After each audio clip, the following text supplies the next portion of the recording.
Hello and welcome to another episode of the Health Notebook. Today we have Anton Reimondo in the studio and we will be discussing certain aspects pertaining to his life on how he lost his limb.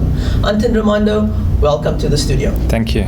Okay, can you maybe just tell us a little bit about yourself, where you've come from, what you've done so far, and then we'll go a little bit into the circumstances surrounding what actually happened that actually caused you to lose your leg. Well, I grew up in Cape Town, went to school and university here. When I finished university, I went traveling abroad to the United States a little bit first and then the UK. And I landed up living in London for about 12 years and worked there and ended up going on holiday, and that's where I lost my leg actually. Okay, so when you mean that you ended up going on holiday, where did you go to first? We did a family trip to Argentina. Okay. So my mom, dad, brother and sister and partner, girlfriend at the time. And we went into Argentina and it was a 3-week holiday. And then my dad and brother and I did this motorcycle trip and we went into the mountains for 5 days. And how long ago was this?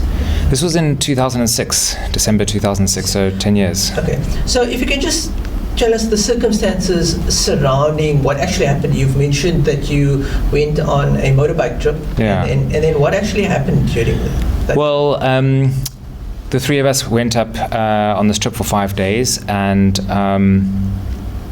we stopped at different locations and visited different sites in the mountains in the Andes. And we got right to the end of the trip. We'd stopped for lunch on the side of a mountain. We're about an hour to hour and a half from our final destination. And we finished lunch, got back on the bikes. My dad and brother went off first. I was the last out of the parking lot. And we were on the side of a mountain. And I got onto the road and just followed the road around. And it was curving. And I came around this corner, a blind corner. And there was a pickup truck going in the opposite direction. And there was no time to stop or swerve or anything, and we just went straight into each other. So it was a head-on collision. I'd managed to shift a little bit, so the point of impact was actually my leg. Okay. And the fender of the pickup truck took my leg off straight there and then. Okay, so now you at the accident scene, and obviously you were probably unconscious afterwards, or just? Yeah, basically I got bounced out with my bike across the road. I slid across the road into a ditch on the side. I was actually still conscious, and I was lying on my back with a helmet on. Okay. So I couldn't see the rest of my body. Okay. And I think I just went into shock. And I didn't feel anything, but I knew something serious had happened. So at the moment of impact, you lost your limb? Yes, okay. Yes. Now, I mean, just to explain to the viewers, you mentioned that you were also wearing a helmet, and that also highlights the importance of wearing some type of protection, because it could have been worse as well. Absolutely, I mean, you being ejected from your motorbike and landing in another area, I mean, you could have sustained some head injuries, which would have actually make the whole situation a bit worse. Okay, so now you're lying unconscious. I'm still conscious at this point. Okay, I'm still conscious. Luckily, there was someone on our sort of a backup vehicle that was behind us, and they came up and they saw the accident, so they could call ahead, get an ambulance, let my dad know, and he came back. So they came to the scene, and I was wearing jeans, and sort of my jeans and leg was crumpled up underneath me, so they didn't realize that I'd actually lost my leg at that point. Meanwhile, I'm bleeding on the ground. Fortunately, there was an ambulance only sort of 8-9 minutes away, and they could just be rerouted, and they came straight to me, picked me up and stabilized me. And then I remember being lifted into the ambulance, and as soon as I was in there, I was sort of like, okay, now I'm in safe hands, and I just kind of like shut down, and then I went unconscious. So after the moment of impact and after landing with your helmet on, what were your actual thoughts going through your mind at that particular moment in time? I think I knew something serious had happened. I didn't know what. I thought I must remain calm. I thought I must I knew there was someone behind me had seen the accident. So I was just hoping that they'd called other people and that someone was going to come and help. But I think I was just in shock, so it was difficult to actually remember exactly what I was thinking. I just remembered hang in there, remain calm. if someone comes and gets you, then everything will be okay. Okay. So now you're moving in the ambulance. You probably went to the nearest hospital over there. What happened next? They stopped me at a little clinic along the way, and I think they had to stabilize me a bit there. And then I carried on to the nearest large hospital, which is actually in a town which is famous for skiing in Argentina. So they had a lot of experience in dealing with broken bones and limbs and so on. And I was unconscious, went into hospital. I was there for a day and a half before I woke up. And that hospital was fantastic. The staff were amazing. They're super friendly. I was treated like one of their family. Okay. They didn't have the latest equipment. Everything was quite old. And they even apologized for that. Okay. But the care that I got was amazing. Okay. So now you're waking up 1.5 days later. At that moment of time, I mean, did you wake up and realize that your limb is not there, or? No, I still didn't know I had lost my limb. So I woke up in bed, and my family had gathered around. My girlfriend, sister, and mom had come because they were in another part of the country. They managed to come in that time. And then my dad let me know I'd lost my leg. Okay. And how did you take it? Yeah, I think I was just grateful to be alive and to wake up and have my family there. Okay. So when I was told I lost my leg, it wasn't a serious issue. And I'd asked, is there anything else wrong with me? And like you pointed out, my head was fine because I'd worn a helmet. There was no spinal injuries. Everything else was fine. I damaged my wrist slightly on impact when I hit the ground, okay. But that was minor. So actually, I was just grateful. All that had happened was I lost my leg, even though it was a significant accident. Okay. So I know during that moment of time, you're still trying to make peace with it. So just give me some highlights in terms of after leaving hospital. Now, how did you get your support, and what was your road to recovery in terms of getting yourself a little bit more mobile? It took a long time. I'm very grateful for the support of my family because they were there with me the whole time in Argentina, and it took 6 weeks of treatment in Argentina before I was strong enough to get on an airplane and fly back to Cape Town for further treatment. Okay. So I went through multiple operations there, from skin grafts to I had 3 fractures in my femur that had to be healed. Obviously, they were dealing with ruptures in the skin and various other things. So that was quite a difficult experience, going through so many operations, okay. And it was quite painful. And I was on morphine and all sorts of other things. But my family, without my family there, I think it would have been a very, very different experience. After your acute management in Argentina, you arrived back to Cape Town.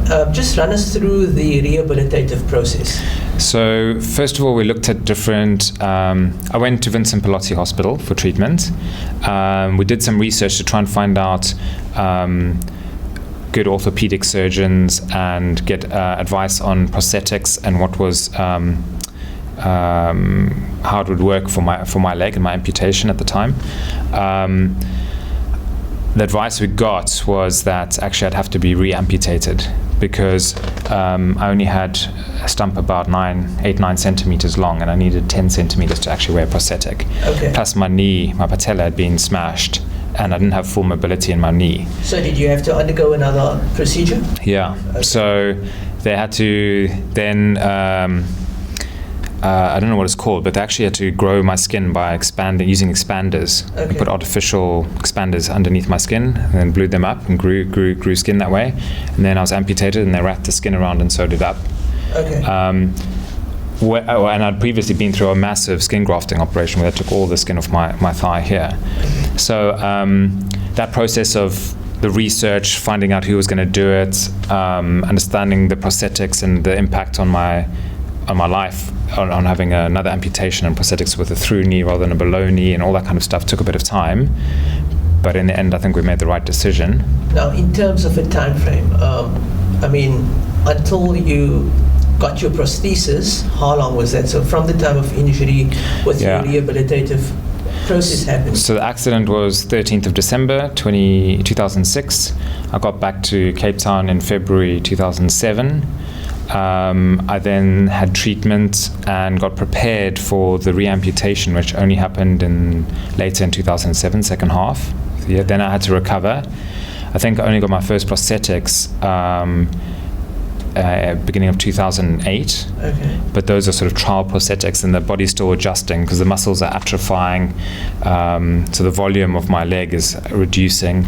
So I then had to go for other castings and so on. So actually, I only got up onto my leg beginning of 2009, and even then it was temporary. I was on crutches some of the times and sometime on my legs. So probably only middle of 2009 was I regularly on my leg. Okay. Now, in terms of your prosthesis, if you could maybe just explain to us a little bit more about your prosthesis.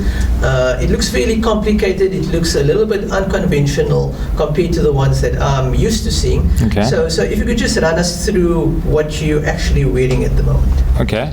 Well, there are three different components, main different components here. We've got the socket, which runs up my whole femur up to about here. Okay. And that's how my leg attaches to the leg, and it's attached via a vacuum system. So you can see an air valve here. Okay. If I need to take my leg off, I have to press this and I can pull the whole thing off. But without that, the leg will just remain on my leg. Okay. We've then got the knee system, which runs down to about here, and then we've got the foot. So this particular aspect is replicating the knee. Yes. Okay. Yes. You get all sorts of different components for both the foot and the knee. This one is a hydraulic system, which means it absorbs some of the pressure when I'm walking downhill. It's sort of a shock absorber, like a vehicle. Almost, yeah. So if I'm going foot over foot downstairs, I don't just collapse. It's absorbing some of the weight. And you can adjust that, so you can actually make it locked and stiff all the way to actually no absorption, and you'll just fall straight over if you step on it. Okay. And in terms of comfort, which is another important thing, I mean, compared to when you were walking with both your limbs before, and this, I know it's unlikely to replicate that same feeling of walking, but just give the viewers some type of idea. How does it feel? It is very different, and initially in the beginning it takes a while to get used to, especially, you actually have to understand where your foot is, because when you're placing it, you need to predict where your foot will be to put your weight on it, and to trust the rest of your body will not fall when you're kind of stepping over on it. So I think a good analogy would be like learning to play tennis. You've got a racket in your hand, and it's an extension of your hand, and you need to know where the ball is and be able to get the impact at the right point. Okay. And that's the same with the leg and the foot. Over time, I get used to it, and now I don't even think about it. It's almost as if I've got a full leg, working leg. The comfort level, that is an issue, and that's around the socket and how that's molded to fit my leg. So it takes a good prosthetist to be able to mold it correctly to the leg and understand where the bony parts are and the soft parts are on the leg, and make sure there's no friction and this kind of thing. Okay. When I initially met you, I mean, I didn't realize that you were wearing a prosthesis. I mean, you were wearing a normal long pants, you were walking normal. So, I mean, just also to explain to the viewers that sometimes it might not be possible even to pick up an individual that does have a prosthesis. Yeah. And then obviously you're wearing a normal shoe as well.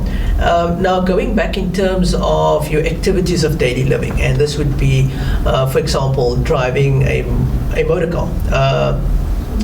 I assume you do drive? Yeah. I'm actually quite fortunate in a way that it was my left leg that I had the accident with, so now I've got full use of my right leg. Okay. And as long as I've got an automatic car, I can drive normally. I've got lots of friends and colleagues that I know who've lost both legs or the right leg, and they can drive fine as well with some small modifications. So they actually use their hands to change the gears or apply brakes and that kind of thing. Okay. And what I also do understand is that you play some volleyball. So just give me a little bit background in terms of the sport. I know you've also established a society within South Africa. Can you maybe just give the viewers some background regarding the sports and what you've done so far? Yeah, it's literally because of my leg and coming out of the accident, I realized that I wouldn't be able to play some of the sports I used to, like tennis or running and these kind of things. So I after some of the rehabilitation, early 2009, I was really missing sport and the camaraderie of a team sport. And I started looking around to find out what sports existed in London, where I was living at the time. And it just happened that just down the road was a club called East London Lynx, and they did sitting volleyball. And I'd never heard about the sport. I didn't know what it was, but I went along and just thought I would try it out. Okay, so in simple terms, explain to the viewers, what is sitting volleyball? Sitting volleyball is the Paralympic or disabled version of regular volleyball. It's almost exactly the same as regular volleyball. You still got 6 players on a side, 3 touches, you're serving, passing, digging, setting. The 3 main differences are that it's played on the ground, so you actually play with your bum on the ground and you use your arms to slide around. Okay. The net is lower and the court is smaller, so you don't have as much area to cover as you're sliding. But otherwise, it's pretty much exactly the same. Okay, so now you're playing sports in the UK. What happened from there? The club, East London Lynx, happened to be one of the top clubs in the country. There were a lot of Great Britain players in that club. So I could see what level I needed to get to if I wanted to get into the British team. Okay. And I started training with them. And the club used to go to club championships in Europe, and we went to Germany and Holland and Croatia and things just with the club, which was fantastic. And quite quickly I built up my skill level, got into the British team. This was now about end of 2009, beginning of 2010. And Great Britain was now getting ready for London 2012, and so money was being pumped into all the sporting programs and the national teams, and they really wanted to do well and have all sports included. And so it was fantastic. It was the best time to be involved in the sport. You participated during that international event. Can you also just explain a little bit more in terms of your participation? Yeah, I mean, so as a GB team, we then started building up towards London 2012 with a hope that we'd qualify for it. And we started going to all the international tournaments. There was the World Championships in the US and Oklahoma, Intercontinental Cups in Egypt, European Championships in Holland and Poland. There were other tournaments that we went to as well. So it was a fantastic time. We then went into a proper training regime, and in the lead up to the games in London 2012, when we did qualify, we were training 5 times a week with twice a day on weekends, while still doing a job. So our life became work and sport, basically. So during the course of the Olympics, how did the team actually do? We did very well for British team. We got into the quarterfinals and came 8th. It's the first time that any British volleyball team, be it indoor, standing, or indoor, sitting, or beach, got into the quarterfinals of Olympics, Paralympics. So we made history for Great Britain there. Having said that, we'd have liked to have done a little bit better. We'd have liked to have got to 6th or 7th place, which would have been realistic for the amount of training we'd had in the build-up to the games. Some teams had been established for decades and had professional training regimes where they trained full-time. We were doing it part-time while we were still working. Okay. Now, in terms of coming back to South Africa and trying to develop the sport within South Africa, just run us past that. Exactly what you've done so far and So I moved back with my partner from the UK to South Africa in 2013. I'd found out that the sport didn't exist here. I was quite disappointed when I found that out. And I looked at some of the other sports that I might be able to join. And the only other one that was viable was wheelchair basketball. But I'd played some of that before, and I wasn't really that interested in doing that. So actually, I realized that if I wanted to play the sport here, I'd have to start it myself. And we just started small. We started with a club here in Cape Town. But as we saw the enthusiasm grow, then decided, okay, we can expand it nationally. And we've been growing the sport now for 3 years. Okay. And you've established the National Society of Just give me a little bit more information regarding that as well. Yeah, the organization is called Paravolley South Africa. It's a non-profit organization specifically for the development of the sport. So it's the body that oversees the running of the sport in the country, and is responsible for promoting the sport, helping develop it with coaching workshops, referee workshops, setting up the infrastructure for the provinces so that they can develop it on their own in each province, hosting the national club championships, selecting national teams, working with international bodies for affiliation and participation in international tournaments. So there's quite a lot of responsibility and work that goes into developing the sport. And it's very exciting at the moment because this is all happening very quickly. Okay, now in terms of those individuals that can enroll, that do have some type of impairment, what's your criteria at the moment? So what's quite interesting with the sport is it's actually extremely inclusive. Up to national level, the sport is fully inclusive. Anyone can play, able-bodied or disabled. So we have brothers and sisters, father and son, friends playing with each other. One may be disabled, one's not. It doesn't really matter. We have able-bodied teams playing the sport, existing volleyball teams playing the sport.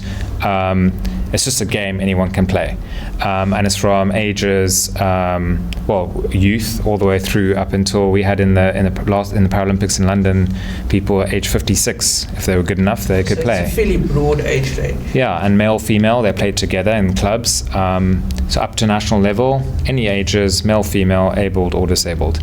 Once you go international, it splits out and you have male and female teams, and it's only disabled only. Okay, now in terms of those individuals that qualify in terms of having the impairment or being disabled, what's your criteria in terms of playing on an international level? Yeah. So there's two classifications they look at. One is fully disabled and one is minimally disabled. Okay. The way they differentiate is based on your range of motion. So you don't actually have to be an amputee, although most players are amputees. As long as you've lost range of motion, you can qualify.